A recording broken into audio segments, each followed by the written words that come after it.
오늘 우리에게 주신 하나님의 말씀은 에스겔서 16장 1절에서 5절까지의 말씀입니다. 제목을 다 함께 읽어보겠습니다. 불쌍히 여기시는 연민의 하나님께서 선택하시는 기준. 반면에 부제목도 같이 읽겠습니다. 우리로 하여금 하나님께 진짜로 감사하지 못하게 하는 것들. 아멘. 우리가 이번 주에 추수감사 주일로 지켰습니다. 그러면서 하나님의 영광이 가득한 하나님의 아들이신 예수 그리스도의 몸이 에스겔서에서 이야기하는 하나님의 새 성전이라고 말씀을 드렸습니다. 우리가 신앙생활을 할 때 많은 부분에 대해서 우리가 때로는 이해도 하지만 때로는 인정하지 못하는 것들이 많이 있습니다. 대표적인 것이 하나님이 선택하시는 기준은 무엇일까라는 점입니다. 하나님이 선택하시는 기준이 무엇일까요? 첫 번째, 우리를 하나님의 자녀로 선택하실 때의 기준이 무엇일까요? 두 번째, 그러면 우리가 그토록 원하는, 우리가 복 받고 싶은데 하나님께서 우리에게 복 주실 때 복을 주시겠다 선택하시는 기준은 또 뭘까요? 반면에 우리가 죄를 지었을 때 우리의 죄를 용서하실 때의 하나님께서 선택하시는 죄의 용서를 결정하시는 기준은 또 무엇일까요? 이처럼 우리가 세상을 살다 보면 많은 선택해야 되는 일들이 발생하는데 그 모든 것에 하나님은 어떤 기준으로 선택을 하실까요? 한마디로 이야기하면 하나님의 연민이요 은혜라고 제가 말씀을 드리고자 합니다. 다른 말로 이야기하면 하나님의 절대 주권이죠. 그러면 하나님의 절대 주권이라고 하면 하나님 마음입니까? 하나님 마음입니다. 그런데 인간의 말로 하면 그것을 하나님의 절대 주권이라는 그 핵심적인 용어를 다 설명할 수 없습니다. 예를 들어서 하나님의 절대 주권이라고 하니까 마치 우리가 착각하듯이, 예를 들어서 많은 입시 비리에 나오는 것처럼 누구는 합격했는데 알고 봤더니만 아버지의 백을 이용해서, 어머니 찬스를 이용해서, 친구라는 이유로 그렇게 내 맘대로냐? 그건 아니죠. 하나님의 절대 주권의 가장 핵심적인 기준은 은혜입니다. 하나님이 연민이죠. 불쌍하다는 이야기입니다. 오늘의 말씀 에스겔서 16장에 보면 이렇게 말씀하십니다. 16장 2절, 인자야 예루살렘으로 그 가증한 일을 알게 하여라고 이야기를 시작하시는데, 사실은 하나님께서 그 뒤에 나오는 3절부터 이 5절까지의 말씀과 2절에 있는 말씀은 사실은 명확하게 잘 연결이 안 됩니다. 3절에 이렇게 되어 있습니다. 이르기를 주 여호와께서 예루살렘에 관하여 이같이 말씀하시되 내 근본과 난 땅은 가나안이요 내 아버지는 아모리 사람이요 내 어머니는 헷 사람이라. 이스라엘 사람들이 늘 어떻게 생각했나요? 우리의 조상은 아브라함이라고 했습니다. 그런데 그 우리의 조상 아브라함의 난 땅이 어디라는 겁니까? 가나안이요 내 아버지는 아모리 사람이요 내 어머니는 헷 사람. 다 이방인이라는 겁니다. 선민이 아니라는 겁니다.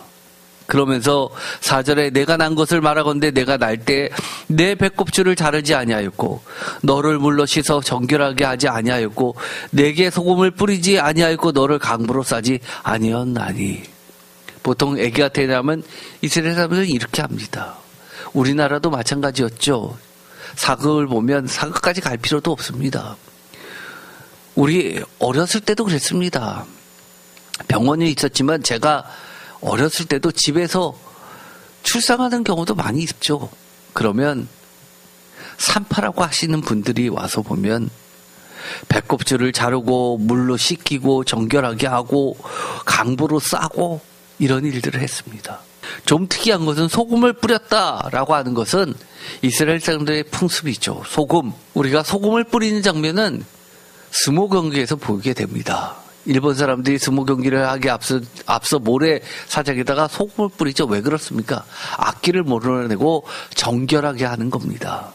이 악의 기도 마찬가지로 속을 뿌려서 정결하게 하는 행위였다고 볼 수 있습니다. 그런데 5절 아무도 너를 돌보아 이 중에 한 가지라도 내게 행하였으며 너를 불쌍히 여긴 자가 없었다라고 이야기를 합니다. 그러면서 내가 나던 날에 내 몸이 천하게 여겨져 내가 들에 그것도 품에 안기는 것이 아니라 들에 버렸다라고 이야기합니다. 그 이야기는 뭡니까?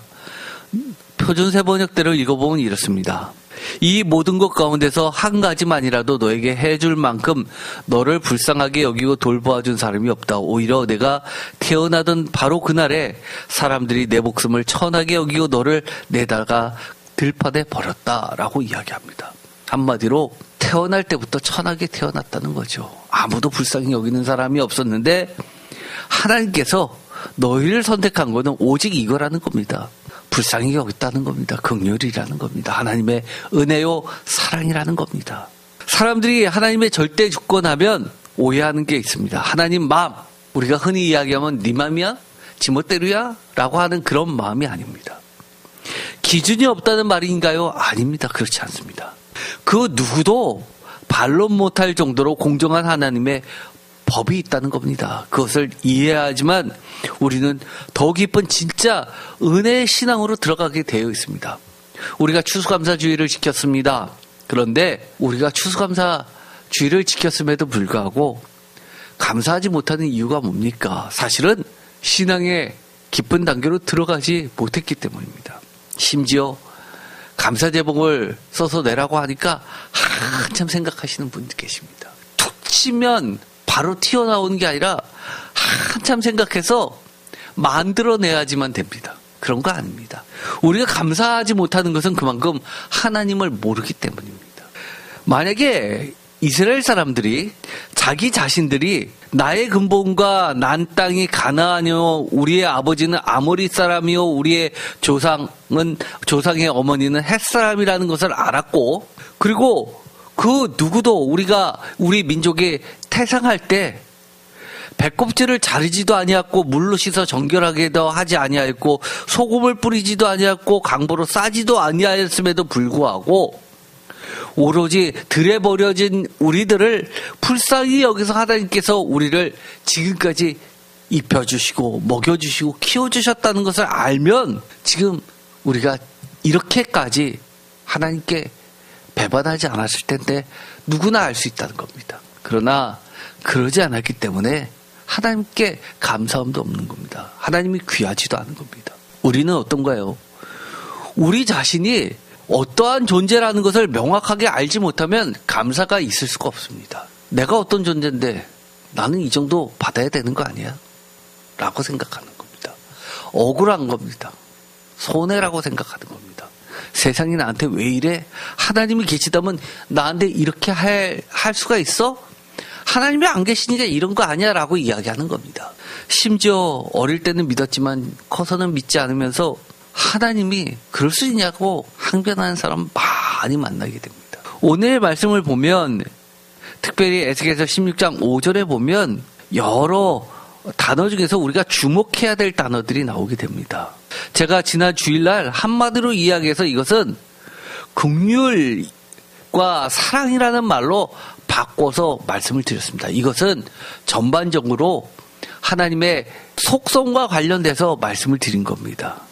그런데 제가 하나님의 연민이요 은혜라고 하나님의 절대 주권이라고 말씀을 드렸는데 사실 이 모든 것의 핵심은 에스겔서 16장 5절에 보면 하나님이 어떻게 우리를 돌보시고 불쌍히 여기시는지를 알면 하나님의 긍휼과 사랑이 보입니다. 이 돌보다라는 16장 5절에 있는 말씀은 원어로 후스입니다. 영어로 보면 사전에서 pity 또는 compassion, 대표적으로 연민은 compassion이죠. 자선단체 중에서 compassion이라는 게 있습니다. com은 함께라는 가치라는 접두어고요. passion은 열정이라는 뜻도 가지고 있습니다. 감정이죠. 그래서 같이 느끼는 겁니다. 그래서 돌보다를 원어로 여기면 사실은 불쌍히 여기다, 연민하다라는 뜻으로 바꿀 수 있습니다. 두 번째, 개역개 중에서 불쌍히 여기다라는 것은 원어로 보면 하말입니다. 그것도 영어로 보면 compassion, pity 또는 spare라고 사전은 이야기합니다. 그러면 그렇게 생각하시겠죠.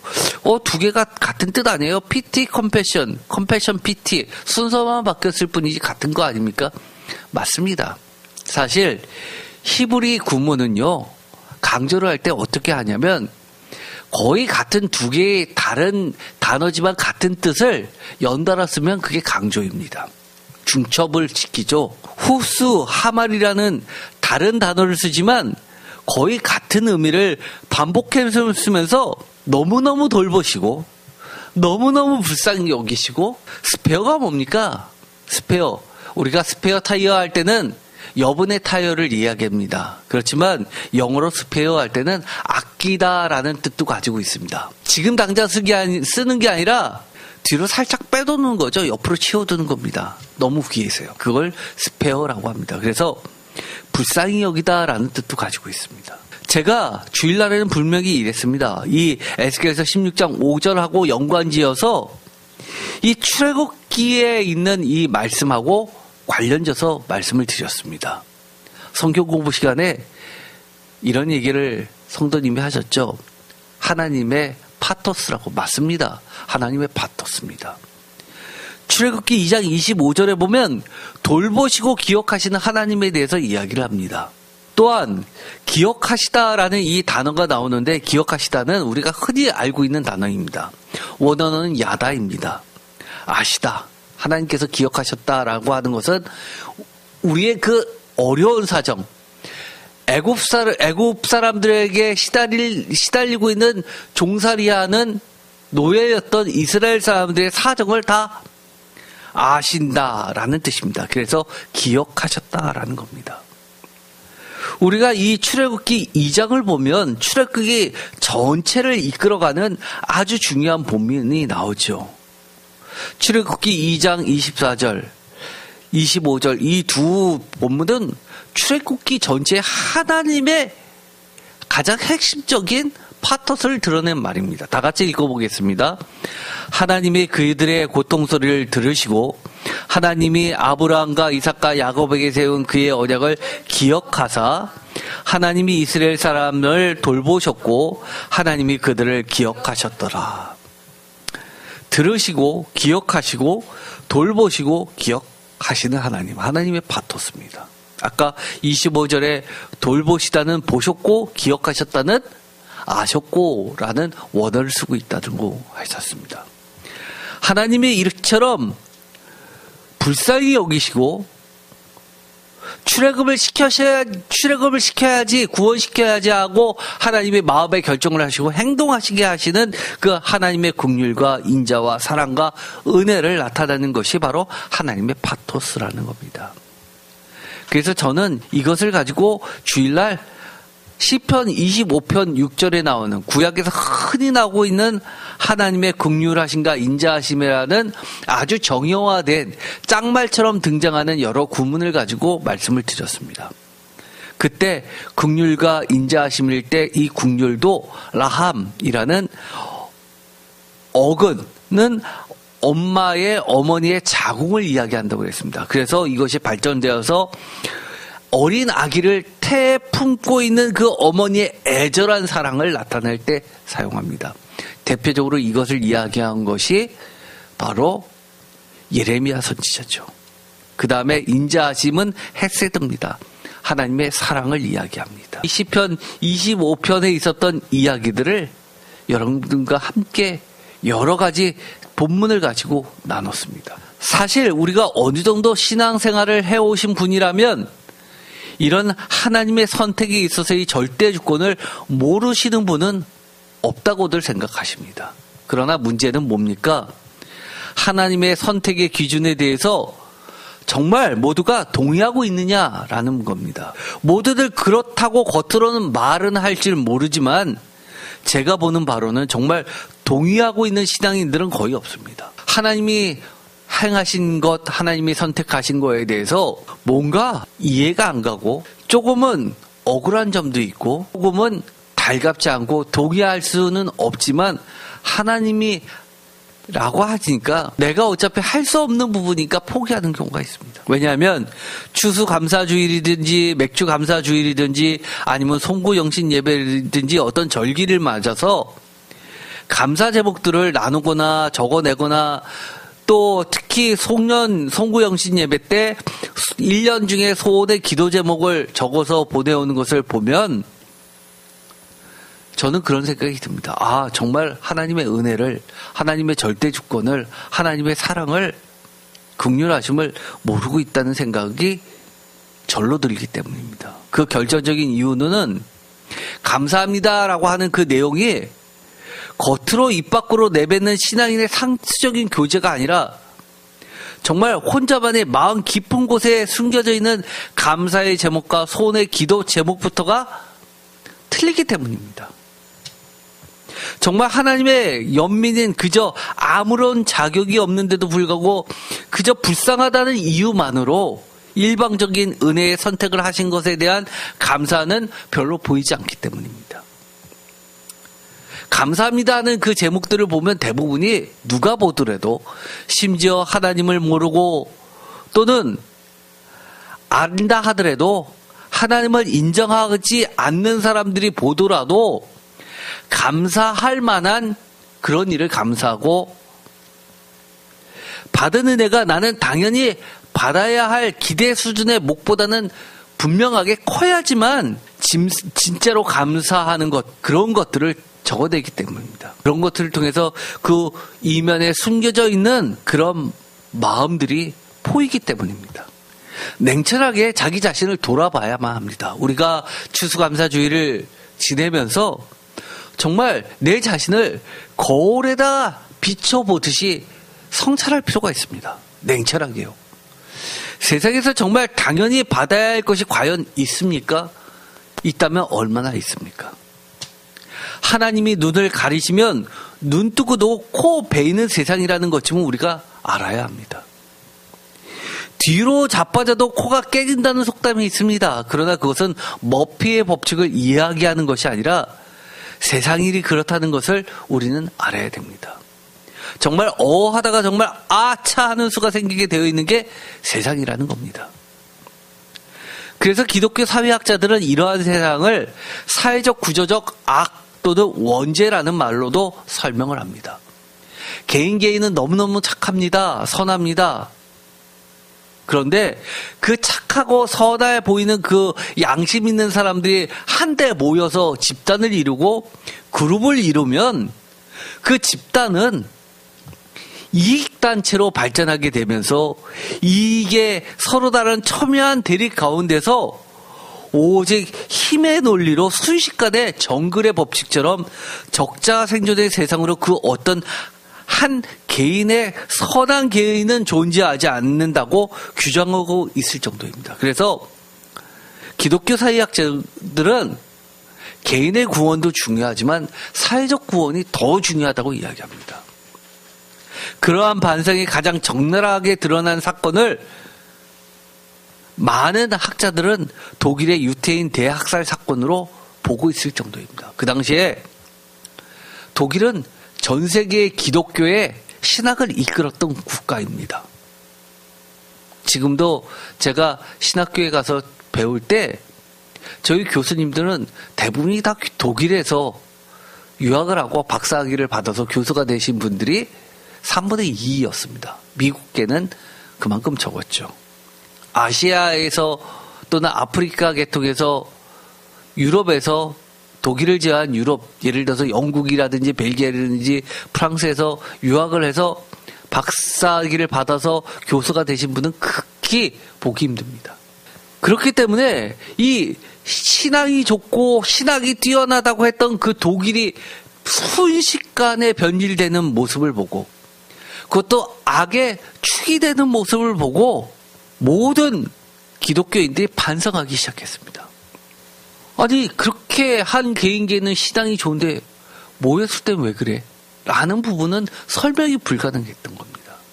그래서 그것을 바탕으로 많은 기독교 학회에서 반성이 일어났고 그것에 대한 원인을 규명하게 일어났습니다.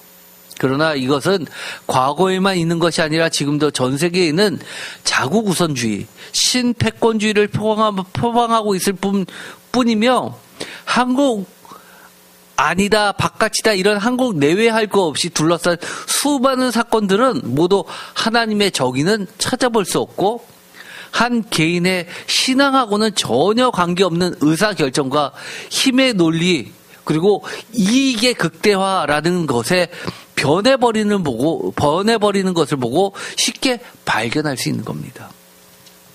정치는 더욱 그렇죠. 경제도 그렇죠. 그런데 정치는 그렇다, 경제는 그런 거야 라고 하는 것이 아니라 정말 심각하고도 우려스러운 것은 신앙의 집합체이면서 공동체인 교회마저도 집단화하면서 대형화하면서 하나님의 법이 아닌 사회의 법과 규칙과 원리들을 철저히 따르는 교회라는 이름만 걸었을 뿐 단체의 이익 집단으로 변해가고 있다는 점이 개탄스러운 겁니다. 그리고 매우 우려스러운 겁니다. 우리가 최근에 여러 가지 유명 정치인들이 법의 심판을 받아가지고 대권이 흔들리는 마당에서 온갖 이해할 수 없는 일들이 발생하고 있는 겁니다. 누구는 당연히 이건 죄다라고 하는데 누구는 타답이다라고 이야기합니다. 성과 악은 사라지고 그야말로 한마디로 집단에 소속되어 있는 힘의 논리만 작용할 뿐입니다. 이것이 정치나 경제에만 적용되는 게 그게 다일까요? 문제는 교회에마저도 그렇게 된다는 겁니다. 이 또한 기독교 윤리학에서는 교회 타락인 교회의 세속화라는 말로 규정합니다. 말이 교회이지 세상 이익단체와 전혀 다르지 않다고 보는 겁니다. 하나님의 법이 다스리는 게 아니라 세상의 법과 규칙과 삶의 형태가 다스린다고 보는 겁니다. 그런데 오늘 성경 말씀은 뭐라고 이야기합니까? 하나님의 무조건적인 은혜를 이야기합니다. 하나님의 선택의 법칙을 설명해 주고 있습니다.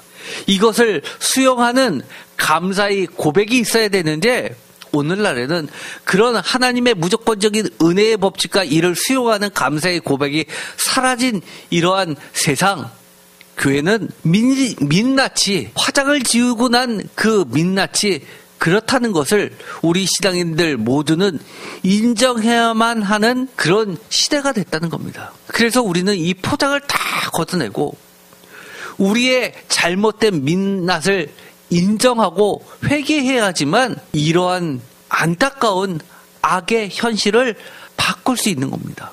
세상의 법과 기준과 원리를 거슬려 말씀 속에서 하나님의 진리대로 마치 광야에서 하나님의 법궤를 앞세워 하나님의 불기둥과 구름기둥을 따라 이동하면서 하나님의 말씀이 삶을 지배해왔던 것처럼 나아가는 것이 아니라 세상의 기준대로 배우고 자라고 사회에서 익힌 습성대로 거꾸로 교회를 회사처럼 바꿔 나가려고 하고 있기 때문입니다. 목사님은 경영인이 돼서 마치 회사가 여러 가지 의결권을 가지고 주주를 지켜내는 것처럼 그렇게 교회가 하나님의 진리를 지키는 것이 아니라 교권을 사수하게 되고 있다는 겁니다. 성도들은 당연히 내가 누려야 할 것이라고 높은 기대치 속에 기준을 세워두고 그것을 쟁취하기 위해서 뺏기 위해서 힘에 의존하는 것 자체가 이미 하나님의 은혜가 설 자리가 없어진 것이라는 사실을 직시해야만 하는데 그렇지 못한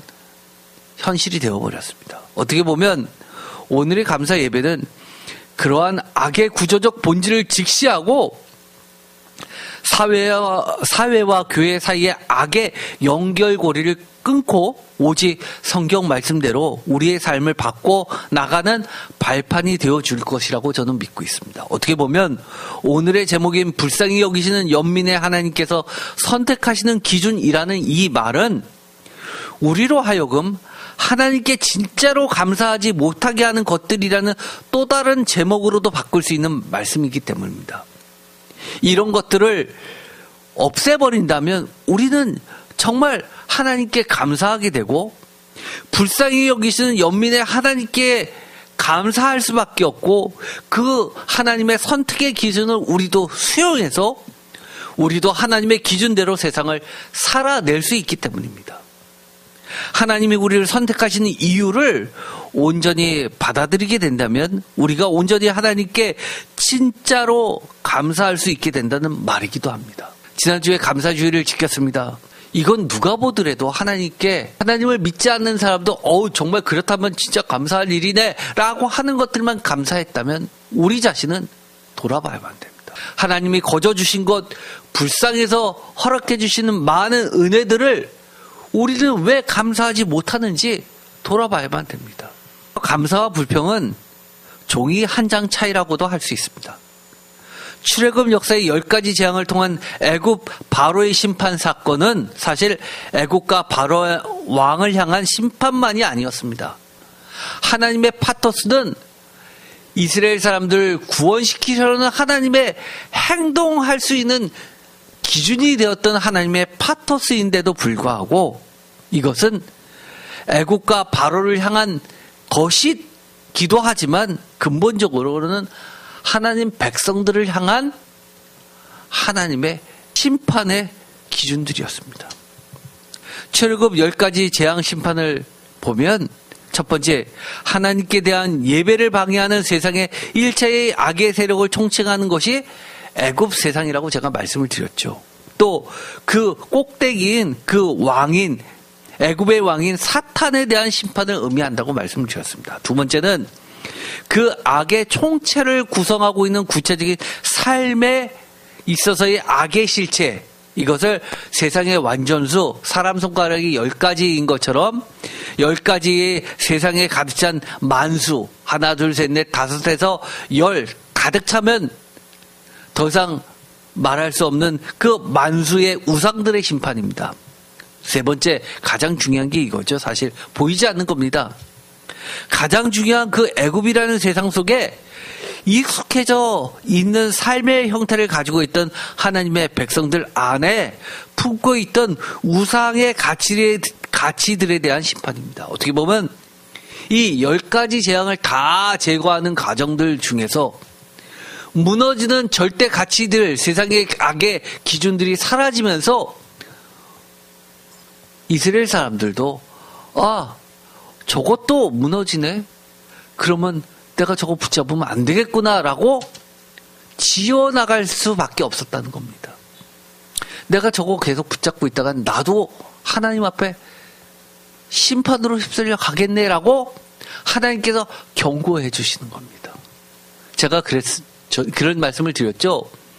하나님이 힘이 세셔가지고 바로쯤 처음부터 장자를 죽여버렸으면 바로 한 번에 출애굽할 수 있었는데 왜 10번이나 10가지 재앙이나 내리면서 출애굽시켰냐. 그거는 하나님의 절대 주권입니다. 그러면서 제가 말씀을 드렸습니다. 바로가 그렇게 악해서냐? 단지 그것뿐이냐? 아니죠. 그건 아닙니다. 그 안에 있었던 애굽이 아니라 하나님의 백성이 될 이스라엘 백성들 안 속에 있었던 그 우상들을 제거하는 데 걸려진 과정들입니다.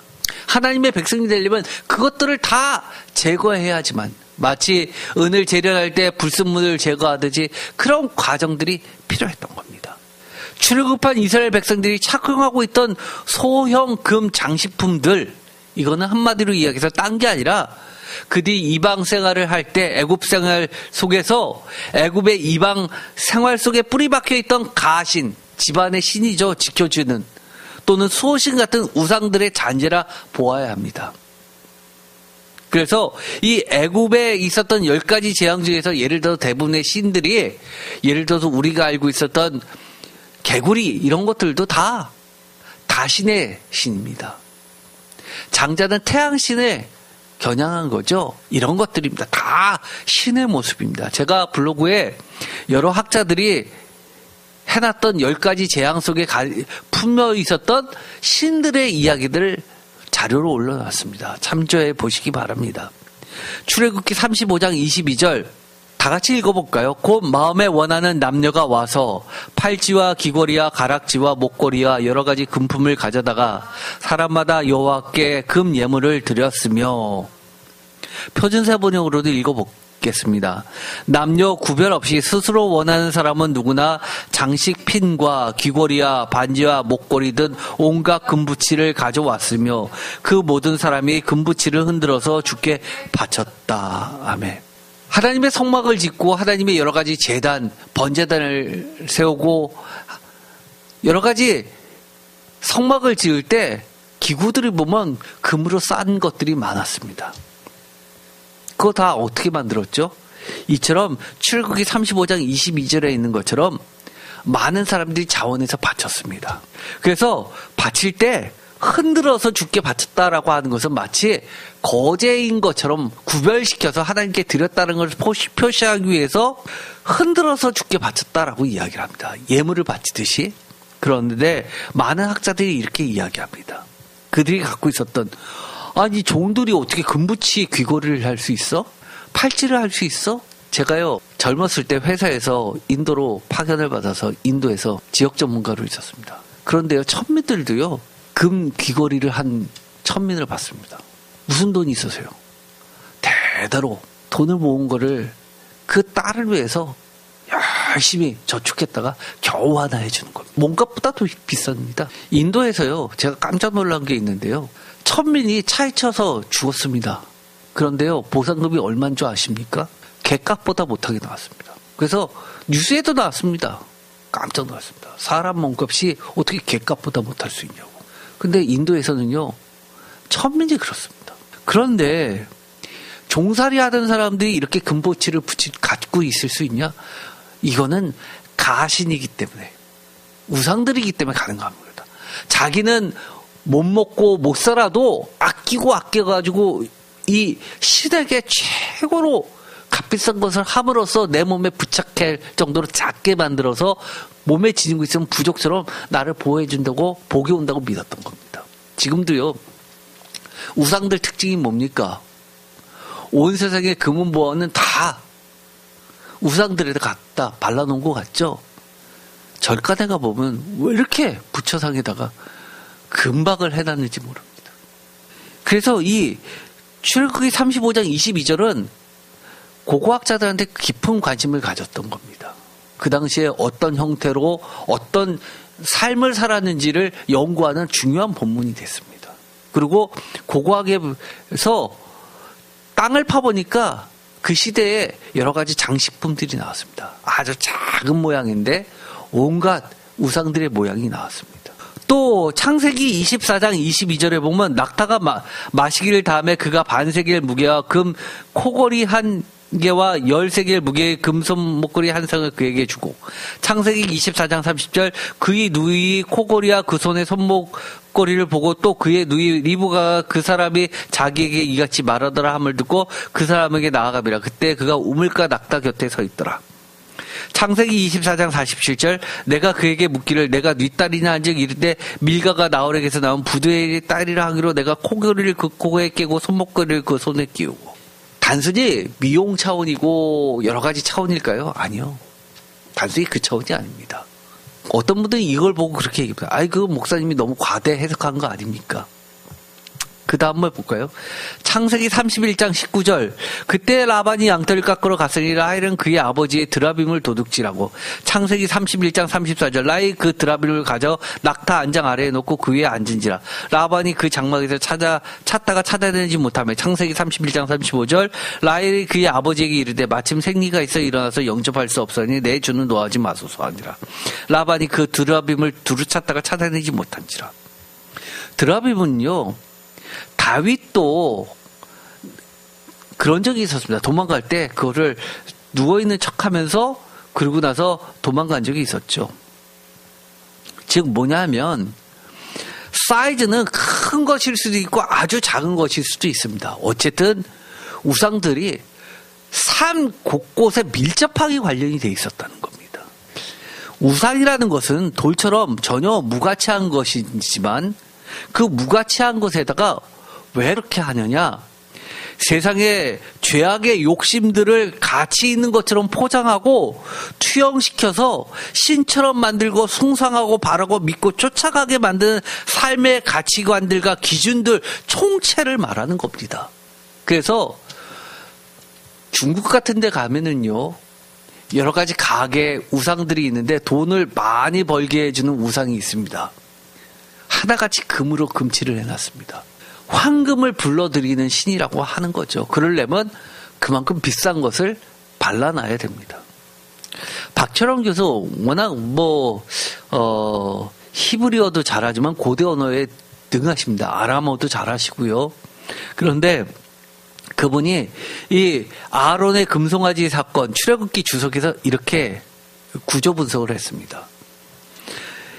A, B, C, D, E, F, E-, D-, C-, B-, A-로 가는 출애굽기 구조인데 매 출애굽기의 가장 핵심은 F인 33장 7절에서 11절까지 회막 사건이고 그것을 싸고 있는 E와 E-는 아론의 황금 송아지 사건을 두 번을 해서 이 구조로 만들었다는 겁니다. 32장 1절에서 33장 6절, 33장 12절에서 34장 35절.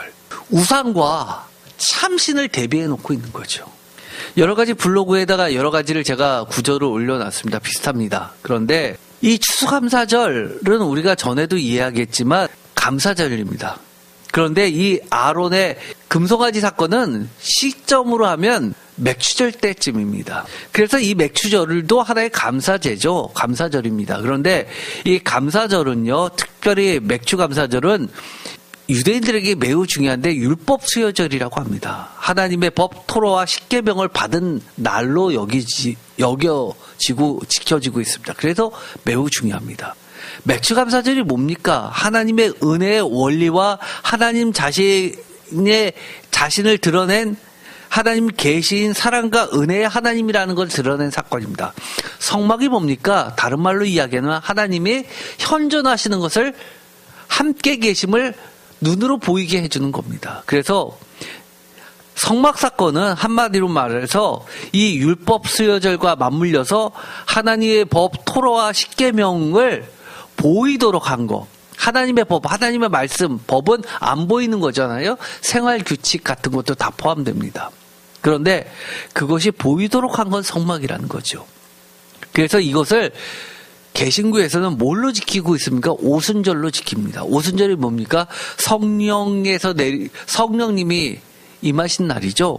그래서 성령의 법을 이야기합니다. 그래서 율법 수여절은 구약시대 하나님의 법 토라와 십계명, 맥주감사절이라고 부르는 것은 하나님의 은혜의 원리와 하나님 자신이 계신 사랑과 은혜의 하나님을 드러낸 사건, 오순절은 성령의 법을 나타냅니다. 다 같은 뜻입니다. 그런데 다시금 출애굽 시대로 가서 원하든 원치 않든 이스라엘 사람들은 그렇게 오랜 세월 동안 애굽 생활을 하면서 어떻게 했습니다. 여러 세대를 거듭하면서 그게 왜 중요한가요? 우리 미국의 이민간 1세대, 1.5세대, 2세대 완전 틀리죠. 2세대 가면 현지인이라고 합니다. 많은 어머니들이 나이 들면 한국에 오고 싶어 합니다. 왜요? 자식이 자식 같지 않다고 완전 미국 사람이라고 하죠. 2세대, 1.5세대는 그렇지 않은데 지금은 3세대, 4세대 가죠. 완전히 자신은 이방인 같다는 겁니다. 이렇게 긴 세월을 지내면서 아무리 히브리 말을 쓰고 히브리 교육을 시켜도 그들이 태어나서 삶에서 배우는 규칙들, 이것은 긴 여러 세대들을 통해서 너무나도 익숙하게 삶의 형태로 지녀왔고 그러한 세상에 제약된 가치관과 기준들, 애굽의 문화와 애굽의 기준과 애굽의 여러 가지 법칙들이 몸에 배서 그 방식대로 하나님을 섬겨왔던 자들입니다. 그래서 광야에서 그토록 모세가 하나님의 율법을 가지고 내려와도 율법 수여절, 하나님의 법 토라와 십계명, 그리고 맥주감사절, 하나님의 은혜의 원리와 하나님 자신이 계신 사랑과 은혜의 하나님, 오순절 성령의 법을 가르쳐줘도 이 모든 것은 1년에 하나님의 법칙과 삶의 기준, 심지어 최측근이며 여호와 야훼 신앙의 최고 지도자인 아론조차도 받아들일 수 없었던 겁니다.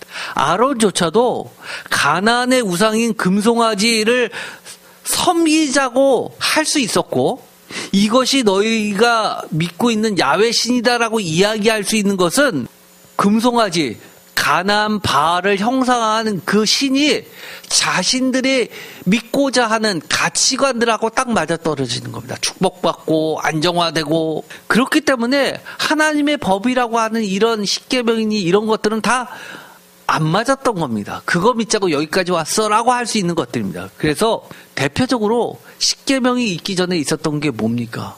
여러 가지 쓴물 사건들, 하나님의 말씀으로 먹고 사는 문제 해결되는 것들, 이런 것들이 만나 매출하기 사건들, 이런 모든 것들이 이들한테는 너무너무 힘든 거였지, 그렇게 심고 걷어서 저축하고 언제나 쉴 수 있는 그런 복하고는 담고 싶지 않은 복이었다는 겁니다.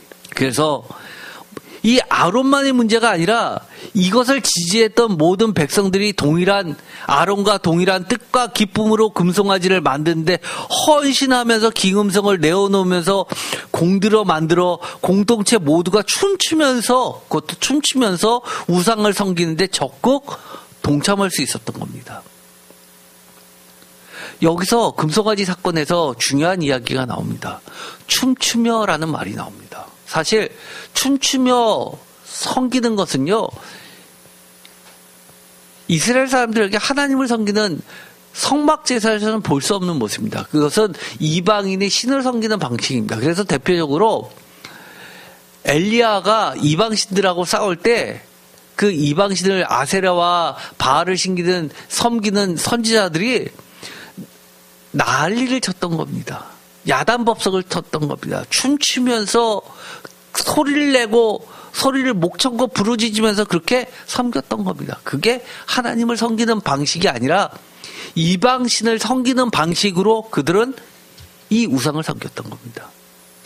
단순히 아론의 금송아지 사건을 보이지 않는 하나님이 답답하니까 보이는 하나님으로 만들어서 불안하고 믿음이 안 생기니까 보이는 하나님을 만들어서 섬기고 싶었던 야훼 여호와를 향한 마음의 약간의 형상화라는 잘못을 저지른 것이 결코 아니라는 겁니다. 많은 교회에서 잘못 가르치는 게 여호와 하나님의 모습을 흉내내서 우상을 섬기지 말라는 게 십계명에 들어가 있으니까 이 아론의 금송아지 사건은 형상화한 십계명을 어긴 것이다라고만 가르치는 경우가 있습니다. 이건 그런 차원이 아닙니다. 안 보이는 하나님이 답답하니까 좀 보이게, 그러면 내가 믿음이 좀 더 강하게 될 것 같아서 만든 게 아니라는 거예요. 출애굽기 32장 19절 진에 가까이 이르러 그 송아지와 그 춤추는 것들을 보고 크게 노하여 손에서 그 판들을 산 아래로 던져 깨트리니라. 십계명을 깬 거죠. 뭐를 보고요? 수송아지 주위를 돌면서 춤을 추고 있었던 그 예배 형태를 보니까 이것은 하나님을 섬기는 방식이 아니라 완전히 가나안의 바알을 섬기는 것인데 이름만 이게 야훼다라고 했을 뿐이라는 겁니다. 20절 모세가 그들이 만든 송아지를 가져다가 불살라 부수어 가루를 만들어 물에 뿌려 이스라엘 자손에게 마시게 하니라. 이걸 보면 많은 사람이 그렇게 생각 안 하고 지나갑니다. 저는 옛날에 청년 때 이 말씀을 읽어보면서 이런 생각을 했습니다.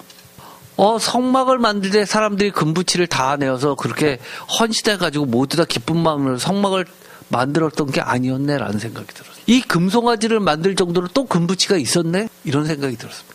맞는 말이죠. 하나님을 다 기쁘게 동참했던 게 아닙니다. 어느 정도 드리고 어느 정도 아까워하는 게 있었던 겁니다. 그런데 이게 진짜 신이야라고 하니까 숨겨놨던 거, 아까워했던 거 다 드리면서 춤추면서 즐겁게 예배드렸던 겁니다. 왜 그럴 수 있었어요? 내가 드린 것보다 더 많이 나에게 풍요를 주실 거라고 믿고 있기 때문에. 하나님을 여태까지 믿었더니만 따라왔더니만 계속 고생만 하는데 그 사람들은 바보입니까? 애굽에서 탈출해가지고 가나안 땅으로 가는데 며칠 걸리는 거리라는 거 모르고 출발했을까요? 저는 그렇게 보지 않습니다. 40년씩이나 걸릴까요? 그들은 그렇게 보지 않았을 겁니다. 알고 있었을 겁니다. 근데 왜 못 들어가? 이게 뭐야? 라고 생각을 반드시 했겠죠. 애굽의 출애굽 10가지 재앙의 심판이라고 하는 것은 하나님을 믿는다고 하나님의 백성이라고 주장하고 있는 우리 안에 현존하면서 나를 실제적으로 지배하고 있는 하나님 나라를 위협하고 적대시하는 세상의 가치들에 대한 하나님의 진멸이라는 겁니다. 이게 매우 중요합니다. 내가 지금 기독교인입니다. 그러면서도 나는 이거는 뭐 하나님 내가 죽어서 구원받는 거지, 세상의 나라에서는 이렇게 믿어야지, 이게 복받는 거지, 내가 하나님을 믿고 이건 좀 아닌데 라고 하는 것들에 대한 진멸이라는 겁니다. 블로그에 보시면 예를 들어서 BKC 출애굽 지석에 나오는 10가지 재앙들에 대해서 무엇을 의미하는지 다 올려놨습니다. 박철원 교수가 했었던 것, 그 다음에 또 송병영 교수가 해놨던 것도 제가 다 올려놨습니다. 참고해서 보시기 바랍니다. 이제 결론적으로 가도록 하겠습니다. 여러분은 추수감사절을 맞이했습니다. 감사가 차고도 넘치십니까? 아니면 찾아야 겨우 감사가 나옵니까? 지난주 예배가 굉장히 길었죠. 설교만 1시간 반이었습니다.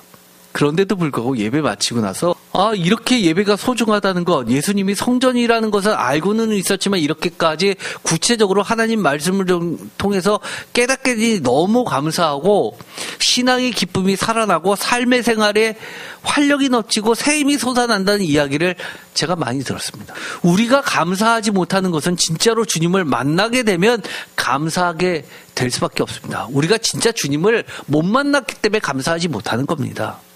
정말 아무것도 아닌 우리를 긍휼과 은혜로 선택하신 주님을 알게 되면 감사가 넘칠 수밖에 없습니다. 그동안 우리로 하여금 감사하지 못하게 한 세상의 가치들과 기준들, 너무나 당연히 내 것인 것처럼 내 것이 아니면 반드시 힘과 모든 수단을 통해서 쟁취하고 뺏어야만 하는, 그리고 내가 가져야만 우리들의 모습을 버리는 것이 하나님께 감사하게 되는 걸음걸이라는 사실을 깨닫게 되기를 바랍니다. 그게 힘든 것 아닌가요? 라고 누군가 물어보신다면 그것은 진짜 주님을 아직은 못 만났기 때문에 하는 소리입니다.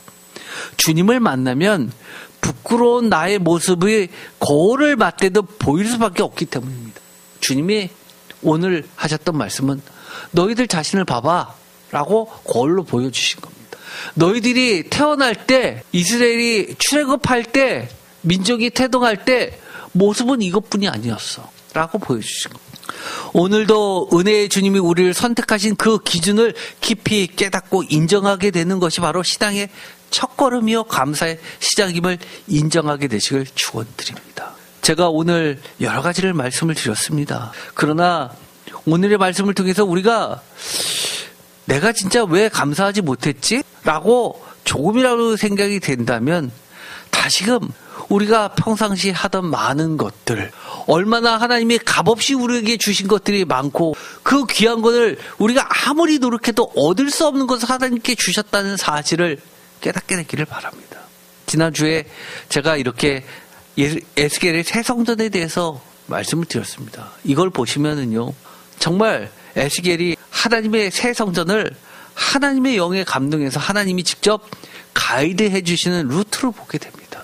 얼마나 즐거웠을까요? 어떤 분은 하나님을 만나고 나니까 1시간 반이란 그 긴 설교 시간만 1시간 반이 정말 투어하듯이 순식간에 지나갔다고 합니다. 하나님 만나면 그렇습니다. 이 지도를 보시면은요, 우리가 생각했던 것보다 에스겔이 예루살렘에 있다가 저 니프루라는 쪽으로 끌려간 그 위치가 생각보다 멉니다. 너무너무 멀어요.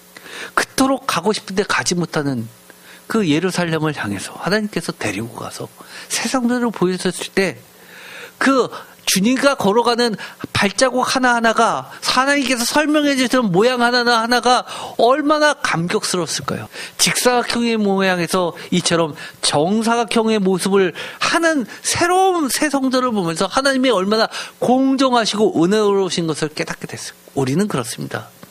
우리가 만나는 하나님, 어떤 하나님입니까? 오늘 말씀대로면 불쌍히 여기시는 연민의 하나님입니다. 공정하신 하나님입니다. 하나님께서 선택하시는 기준은 그 누구도 논박할 수 없는 공정하시고 정의로우시고 사랑이 많으신 하나님의 절대 주권입니다. 우리가 그 가운데 있다면 우리가 무엇이 두렵겠습니까? 무엇이 부족하겠습니까? 우리가 사실 부족한 거는 하나님 안에 들어가는 게 부족한 거고, 하나님을 아는 게 부족한 거고, 하나님의 은혜를 깨닫는 게 부족할 뿐이지, 하나님이 부족합니까? 하나님은 조금도 부족하지 않다고 이야기하십니다. 추수감사절을 맞이해서 우리가 아직까지도 세상에 섞여 살면서 세상에서 그 습관대로 하나님을 믿고 있다면, 오늘 하나님 10가지 재앙으로 다 죽여주셨지. 죽여주세요. 온전히 하나님 안에 거하게 해주세요. 라고 감사하게 되기를 축원드립니다. 기도하고 마치겠습니다. 하나님, 오늘도 하나님을 만나게 됩니다. 우리를 불쌍히 여겨주셔서 우리를 무조건적으로 선택하신 그 하나님의 연민과 긍휼과 사랑하심을 보게 됩니다. 너무나 공정하신 선택이셨습니다. 우리가 너무나 내 자신을 높게 생각하고 당연히 내가 가져야 될 것이라고 생각했기 때문에, 세상의 온갖 죄악된 기준들을 가지고 하나님을 섬기려고 했기 때문에 불평들이 많았습니다. 하나님 용서하여 주옵소서. 하나님의 그 기준과 하나님의 말씀대로 우리가 하나님 안에 영원히 살게 하여 주옵소서. 예수 그리스도의 이름으로 기도드립니다. 아멘.